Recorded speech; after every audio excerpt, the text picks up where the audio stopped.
저게 대체 뭐야? 진혁의 일행들은 마을에서 벌어지고 있는 기괴한 일에 적지 않게 당황했다. 사람들이 광장에 모여있고 그 가운데 한 남자가 기둥에 묶여 있었다. 죄 지은 자에게 합당한 벌을 내린다. 제물로서 영혼이 해방되는 건 이 자에게 사치일 뿐이니 고통 속에서 몸부림쳐라. 괴로워하고 두려워해라.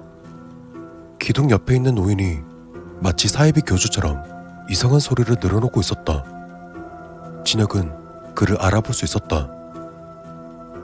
저 노인 기령마을 사람인데 역기를 섬긴다거나 신격화시키는 집안 사람이라고 했는데 마을에서도 괴짜 취급 받았었대요. 박기태. 마을 사람들은 박씨 영감이라고 불렀었다. 진혁과 친분은 없었지만 얼굴은 기억하고 있었다. 그 당시만 해도 진심으로 역기를 믿는 사람은 거의 없었기 때문에 그저 특이한 집안 정도였지만 지금은 상당히 위험한 방향으로 틀어진 듯했다. 저 더러운 인간의 껍질을 벗겨 추악한 속내를 드러낼 것이다. 박노인이 칼을 꺼내들자 진혁은 예고도 없이 앞으로 튀어나갔다. 잠깐만요. 영감님, 저 기억하세요? 진혁이에요. 태영 아저씨 제자. 최대 위에 피부를 벗겨내려던 박노인은 갑자기 진혁이 튀어나오자 화들짝 놀라며 기억을 더듬었다. 그래, 기억이 난다. 대왕이가 데려온 그 형제. 용케 살아남았구나. 게다가 여기까지 살아오다니. 그렇게 말한 박노인은 진혁의 허리에 있는 칼을 바라보며 표정이 굳어졌다. 칼, 혹시 이놈에게 이빨 사용법을 가르친 게 니놈인가? 분노하는 박노인을 보며 다급히 진혁은 손을 휘저었다. 네? 아니요, 전 이빨 절대 안 써요. 아저씨가 절대 쓰면 안 된다고 신신당부하셨는데. 그리고 이 군인도 처음 보는 사람이에요. 그러자 박노인의 표정이 조금은 누그러졌지만 의심을 완전히 풀지 않았다. 그보다 영감님, 대체 무슨 일이죠? 이 사람이 왜 묶여있는 건지. 이빨을 썼다는 것 같은데 그래도 이건 아니죠. 그러자 박노인이 칼을 거두어 진혁에게 돌아섰다. 자네도 마을 사람이었으니 잘 알고 있겠지. 이빨은 인간이 절대로 해서는 안 될 끔찍한 짓이라고. 지금 이 녀석은 어떤 누구에게서 이빨 사용법을 배웠다. 그리고 역기들을 전부 없애겠다는 오만하고 허무한 믿음을 가지고 아이들을 끌어모았지. 게다가 총으로 이빨을 만든 전인 공노할 짓을 저질렀다고. 진혁은 아까 들었던 총성을 기억해냈다. 하지만 아무리 총알에 피를 많이 묻히더라도 고속으로 회전하며 고열을 내는 총알에 당연히 피가 남아있을 리가 없다. 그래서 총으로 만든 이빨이 통하지 않은 건 당연했다. 그리고 이빨 사용법은 상혁이 가르친 것 같아 진혁은 이를 세게 깨물었다. 그래요. 이 사람이 잘못한 건 알겠어요. 그래도 이런 식으로 하면 안 되죠.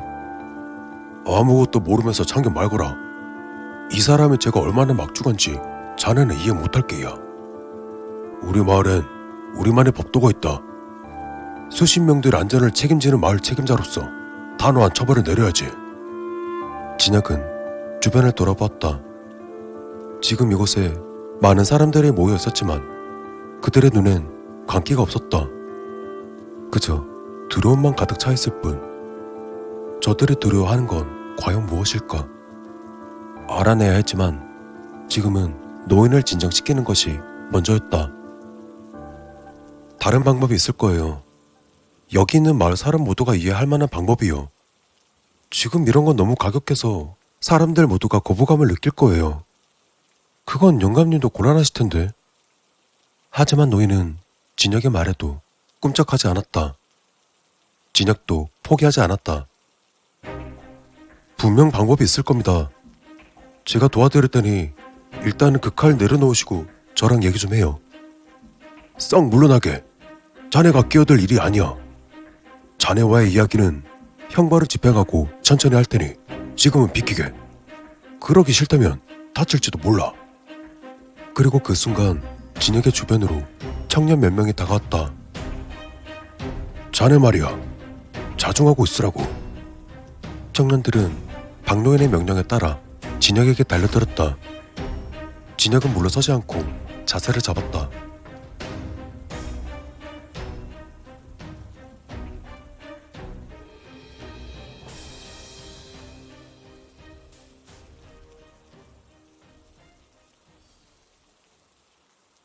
그만! 진혁의 승리! 태영의 말에 진혁은 숨을 헐떡이며 상혁의 팔을 풀어주었다. 이걸로 3대3 동점. 잘했다. 무조건 힘으로 부딪히려고 하면 상혁이를 상대하기는 힘들 거야. 그렇게 적당히 흘리면서 기회를 봐야지.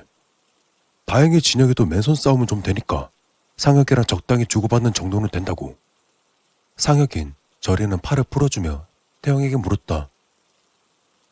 아저씨, 근데 칼질이며 몸싸움 같은 거 왜 가르치는 거예요? 어차피 어깨랑은 못 붙는다면서요. 그 말에 태양은 당연하다는 듯 말했다. 어깨랑은 못 싸우지. 근데 몸 쓰는 법을 배워놓으면 어디든 다 써먹을 수 있거든. 더 이상 역기들이 나타나지 않는다면 그냥 괜찮은 호신술이 되는 거지. 진혁이 물었다. 격투라든가 그런 건 뭐 그렇다 치고 칼은요? 솔직히 요즘 칼을 누가 써요? 아저씨 영화 너무 많이 보신 거 아니에요? 그런 진혁의 말에 태양은 발끈하며 소리쳤다. 이놈들은 하여간 머리만 아주 컸다고. 쓸데없는 데서 어른 흉내를 내질 않나. 상혁은 고개를 흔들며 한숨을 쉴 뿐이었지만 진혁은 진심으로 억울했다. 그나마 어찌 해볼 수 있는 몸싸움과는 달리 칼은 말 그대로 상혁에게 상대가 되지 않았다. 매번 상혁에게 죽도록 맞기만 할 뿐. 사실 뭐 그건 반은 농담이고 진짜 이유는 따로 있다. 몸싸움이야 사람 상대로도 가능해. 하지만 역기가 나타난다면 대응할 수 있는 건 날붙이뿐이야. 물론 귀에 닦지 않도록 말했듯 역기와는 싸우지 않는 것이 정답이다.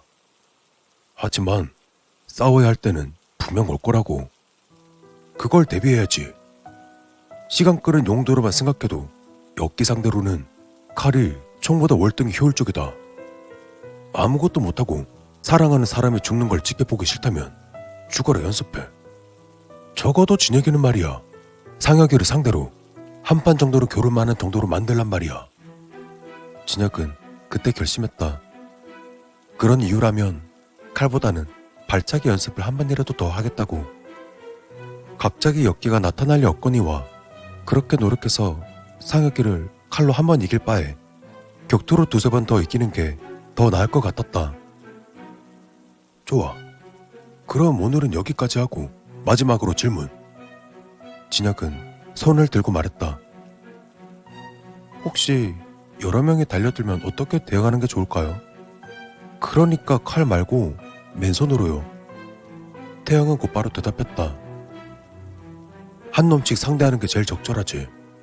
아무리 뛰어나도 한 번에 확 덮쳐오는 사람들을 상대하기는 힘들다고. 그러니까 한 놈만 집요하게 공격해서 무너뜨리든 아님 벽을 등지고 차례로 쓰러뜨리든. 근데 뭐 너희들이라면 별다른 기술 없이도 남자 셋 정도는 싸워볼만 할 것이야. 이번엔 상혁이 물었다. 그럼 4명 이상이 탁 트인 공간에서 덤벼들면은요? 태양은 고민하다 대답했다. 그건 좀 답이 없다.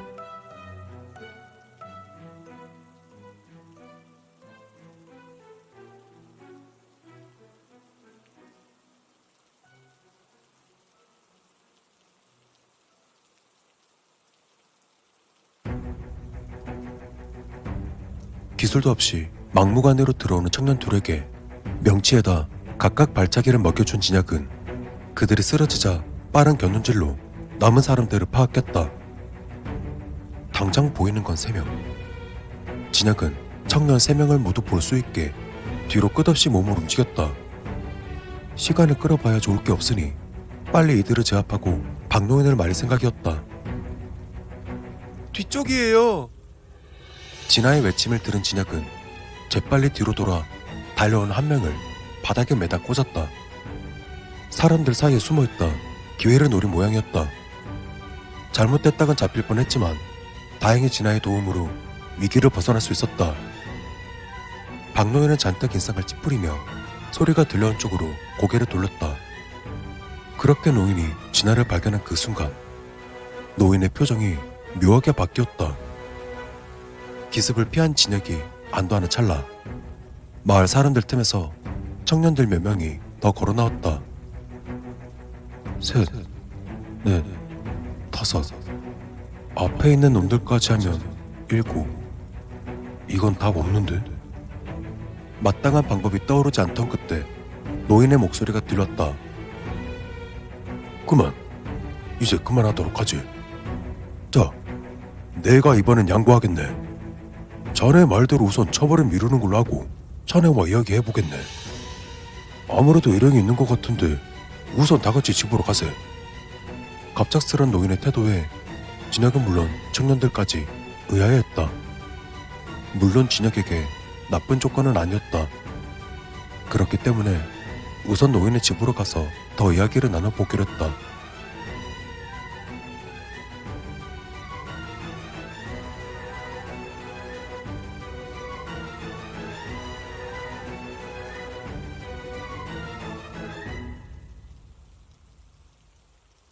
그렇게 노인의 집으로 간 진혁이 어떤 이야기부터 해야 할까 고민하던 차에 먼저 입을 연 것은 노인이었다. 하지만 이야기의 대상은 진혁이 아니라 진아였다. 거기 아가씨, 이름이 뭔가? 네? 권진아요. 그렇구먼. 권씨라. 올해 나이는 어떻게 되는가? 나이요? 26살인데요. 한창 좋을 나이구먼. 그래, 부모님이나 조부모님은 무슨 일 하시나? 이상하게 돌아가는 분위기 탓인지 진혁은 잠시 멍하니 있게 되었다. 이게 대체 무슨 일일까? 다행히 얼마 안 가 정신을 차린 진혁이 노인의 질문 공세를 끊어내었다. 영감님, 지금은 그런 말할 때가 아니지 않습니까? 노인은 웃으며 진혁에게 손을 흔들어 보았다. 미안하네. 이 늙은이가 주책을 부렸어.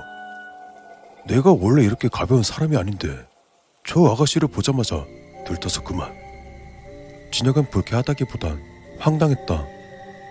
저 늙은이는 대체 무슨 소리를 내뱉는 건지 알다가도 모르겠다. 정신을 차린 노인은 본격적인 마을의 이야기를 시작했다. 최대위에게 설명한 것과 크게 다르지 않은 이야기였다. 엽기 사태 이후 기령마을을 빠져나와 이곳에서 두억신이를 만난 것, 그를 섬기며 사람들을 모으고 또 재물을 바친 것까지. 최소한의 희생으로 최대의 안정을 가질 수 있지. 저 군인 녀석은 그런 날 이해하지 못해서 크나큰 죄를 저질렀지만 그에 대한 처벌은 조금 더 생각해보도록 하겠네. 그보다 지금 중요한 것은 따로 있으니. 두억신이를 모시며 재물을 바친다는 이야기가 나온 시점에서 진혁을 납득시킬 수 있는 방법은 존재하지 않았다. 역시나 진혁은 크게 붕괴하며 일어났다. 타인의 희생을 통해 억지로 만들어진 평화는 진정한 평화를 할 수 없습니다. 그 말에 노인이 비웃었다. 그럼 자네에게는 생각이 있나? 내가 틀렸다 말하고 싶으면 대안을 내야지. 무턱대고 반대만 한다고 해서 달라지는 건 없으니 말이야. 그리고 지금은 자네에게 설교를 듣기 위해 만든 자리가 아니야. 난 저 아가씨가 필요하거든. 첫눈에 딱 알아봤지. 저 아가씨는 그릇이 아주 훌륭하거든. 영감이 좋고 영혼도 맑아서 투억 신이님의 목소리도 들을 수 있을 게야. 배움이 짧아 아직은 미천하지만 조금만 지나면 아주 훌륭하게 성장할 테지. 투억 신이님을 보필할 무녀에 가장 적합하다 이거요. 얼핏 이해가 가지 않는 말에 모두가 당황하고 있을 때 이어서 노인이 말했다. 쉽게 말해 투억 신이님의 색식감이란 얘기지.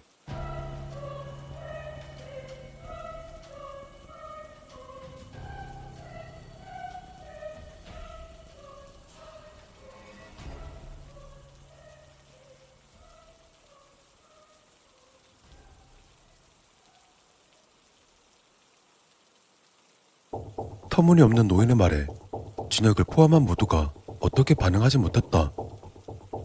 박노인은 느긋하게 설명을 계속했다. 위대하신 존재는 그에 어울리는 무녀가 필요한 법이지. 투옥 신이님께서도 그걸 원하시네.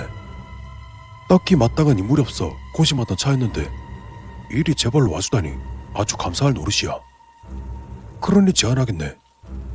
아가씨가 투옥 신이님을 모실 무녀가 되어준다면 내 모든 지원을 아끼지 않겠네. 악행을 저지른 저 군인 역시 용서할 생각도 생겼지. 또 진혁이 자네는 이 마을에서 머물면서 내 부자로 키워주지. 보아하니 몸 꽤나 쓰는 것 같은데 내 오른팔이 되어봄이 어떤가?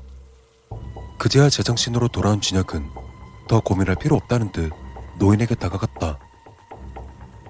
너무 황당한 이야기라 반박하고 싶은 생각도 없어졌습니다. 당신이 한 말들 중에서 이해가 되는 건 하나도 없어요. 두억신이를 신격화하는 것도, 죄물을 바치는 것도, 두억신이 색시라는 미친 소리를 짓거리는 것도. 슬쩍 진아와 황반장을 돌아보니 진혁과 마찬가지로 충격을 받은 듯 정신을 차리지 못하고 있었다. 그러니 단도직입적으로 말하겠습니다.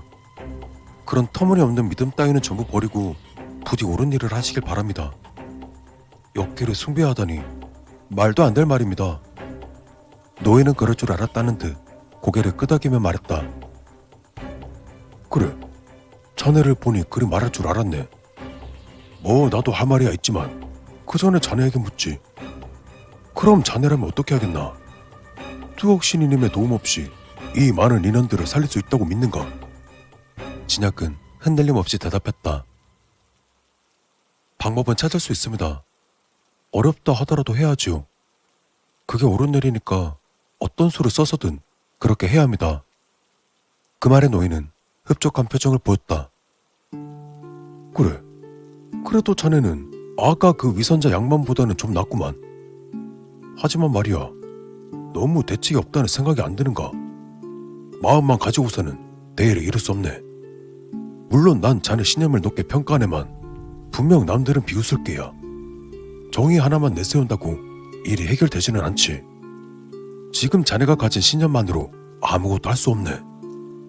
그 순간 진혁이 노인에게 달려들려 하자 노인은 총을 꺼내들었다. 나도 자네처럼 힘을 키웠지. 인간의 힘이란 건 말이야, 근력만을 말하는 게 아닐세. 무력, 세력, 그것이 뒷받침 되어줘야 신념도 힘을 쓰는 게야. 곧 밖에서 마을 청년들이 들어와 진혁과 황반장을 제압했다. 자네와의 대화는 충분히 즐거웠네. 좋은 시간이었어. 하지만 내 말을 따를 생각이 없는 것 같구만. 이제 머리 좀 식히게. 난 이 아가씨와 조금 더 이야기를 나눌 테니. 곧 청년들이 진혁과 황반장을 결박해서는 밖으로 나갔다. 진아가 놓아달라고 소리쳤지만 금세 다른 청년들에게 잡혀졌다. 어허, 조심하시게. 그대는 아주 귀하신 몸이니 혹시나 생책이라도 난다면 아주 곤란해. 아가씨만 얌전히 해준다면 우리도 최대한의 예우를 해주겠네. 그대로 매우 아끼는 저 둘의 안전도 보장하고 말이야. 하지만 비협조 쪽으로 나온다면 나 역시 저들을 인질로 밖에 삼을 수 없다고. 그제야 진아도 움직임을 멈추었다. 다만 죽일 땐 노인을 쏘아보는 것은 멈추지 않았다. 어허, 당찬 아가씨로구만. 권씨 집안에 저런 인재가 있었을 줄이야. 혹시 집안에 무속인 분 계신가? 저희 할머니가 아주 대단한 만신이셨거든요. 당신 같은 늑다리랑은 비교도 안 되게 아주 대단하신 분이라고요. 그 정도 도발은 전혀 노인에게 신경 쓰이지 않는 듯했다. 역시 그랬구만. 혹시 조모님 한자가 어떻게 되시는가? 만신이라 불릴 정도였다면 나도 들어봤을 터인데. 진아는 노인을 쏘아보면서도 순순히 대답했다. 안, 해자, 옥자 쓰세요. 보자. 안, 해, 옥. 그렇구만. 도화 선녀 안해옥 선생님. 과연 그 피를 이어받았으니 그리 훌륭한 기운을 가지고 있었겠지. 아주 좋아. 아직은 부족하지만 내가 잘 가르쳐 주겠네. 비록 반토막짜리 박수지만 자네 가르칠 정도의 능력은 되니 말이야. 신부 수업이라 생각하고 잘 따라오라고. 우선 오늘은 푹 쉬도록 하게. 내일부터 본격적으로 수업하고 투옥 신이님께 인사를 드릴 테니. 그리고 잘 알겠지만 도망칠 생각은 안 하는 게 좋을 게야. 진아가 깊은 한숨을 쉬며 중얼거렸다. 할머니, 나 어떻게 하지?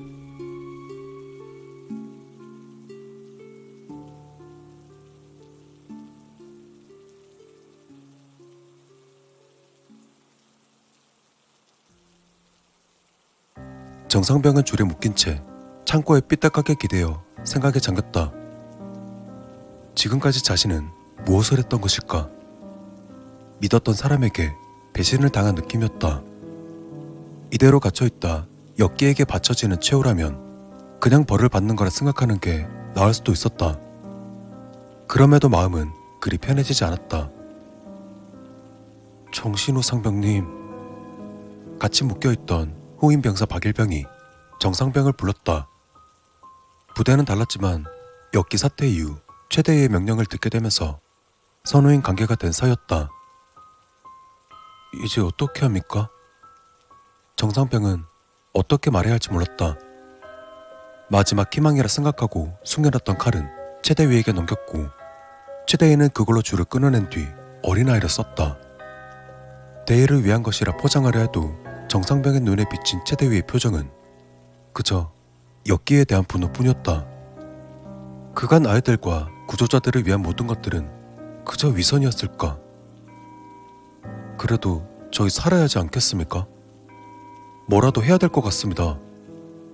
박일병의 말에도 정상병은 의욕이 생기지 않았다. 그때 문이 열리며 마을 청년들이 창고 안으로 2명의 사람을 집어넣었다. 진혁과 황반장이었다. 그들 역시 손발이 꽁꽁 묶인 채였다. 괜찮으십니까? 다친 데는 없습니까? 정상병은 버릇처럼 물었다. 글쎄, 다행히 다친 곳은 없는 것 같네만. 그보다 자네들은 누구인가? 군복 차림인 걸 보니 광장에 묶여있던 군인이랑 같은 소속인 듯한데. 황반장의 말에 박일병이 대답했다. 네, 밖에서 보신 분은 아마 저희 대장님이실 겁니다. 저희는 최대위님의 이빨부대 소속입니다. 이빨부대? 진혁은 심상치 않은 부대 이름에 둘을 바라보며 말했다. 이빨부대라니? 박일병은 진수와의 만남부터 시작해서 지금까지의 일을 대략적으로 알려주었다. 거참 산 넘어 산이라더니 자네 형이 일을 크게 벌인 모양이구만. 게다가 지금 당장 꼼짝도 못하는 신세라. 진혁은 고심해 봤지만 마땅한 대안이 떠오르지 않았다. 그렇다고 가만히 있을 순 없었다. 진혁은 즉시 줄을 풀어내고는 자리에서 일어났다. 잠깐. 자네 줄은 어떻게 푼 건가? 아저씨한테 배운 것 중 하나예요. 묶일 때 손목 각도만 잘 유지하면 아무리 세게 묶어도 빼낼 공간은 나와요. 진혁은 발에 묶인 끈을 손으로 풀어버리며 황반장에게 말했다. 여기서 잠시 기다려주세요. 제가 나가서 어떻게든 진아 구해올게요. 진혁이 나가려 하자 황반장은 그를 말렸다. 자네 또 그러나? 아무리 마음이 급해도 그렇지. 지금 맨손으로 나가서 어쩌려고. 하다못해 작전이라도 짜게. 나도 도울 수 있으니. 그 모습을 보고 있던 박일병도 말했다. 저희도 도와드리겠습니다. 풀어만 주신다면 무슨 일이든 돕겠습니다. 진혁은 애써 마음을 진정시키고 심호흡을 했다. 황반장의 말이 분명 맞을 터였다. 지금 흥문에서 뛰어나간다고 일이 되는 게 아니었다. 저보게, 이들도 돕는다고 하지 않나? 자네는 가끔 너무 마음에 쫓기는 경향이 있어. 급한 마음은 알겠네만 이전에도 내가 모두를 믿고 도움을 청하라 하지 않았나? 그렇게 진혁이 모두를 풀어준 뒤 머리를 맞대었다. 역시 지금의 당장은 몰래 빠져나가 진아만 빼서 도망치는 게 최선이라고. 지금은 역기 포위망도 없을 테니 가능하지 않겠나? 분명 확실한 방법이었다. 그게 맞겠죠. 우선 모두의 안전을 확보해서 빠져나간다면 이후에 뭐라도 해볼 수... 말을 하던 진혁은 갑자기 말끝을 흐렸다. 여기서 빠져나가고 나면 내가 뭘 할 수 있지? 이미 상혁은 많은 인원들을 모아놓고 엽기 도발할 준비를 마친 듯 보였다. 박노인의 마을은 두억 신의를 제외하고도 적지 않은 무력을 가지고 있다. 하지만 진혁에겐 몇 번 휘두르지도 못할 칼 한 자루뿐. 게다가 그것마저 빼앗긴 상태였기 때문에 확실히 형을 막을 힘도 박노인을 막을 힘도 가지고 있지 않았다. 황 반장은 진혁의 낌새를 눈치챘지만 더 무어라 말하진 않았다. 지금 당장 이야기해줄 수 있는 것이 아니었다. 여기 보니까 자물쇠로 문을 잠가놓은 것 같은데 어떻게 빠져나가죠? 말을 멈춘 진혁 대신 황 반장이 말했다. 누군가 상황을 보러 오겠지. 분명 누군가 문을 열고 들어올 거야. 공길 건 아니니까 분명해. 그때 재빨리 제압하고 마을 외곽을 삥 돌아서 접근하는 게 맞지 않겠나? 진혁은 애써 정신을 차리고는 고개를 끄덕이며 말했다.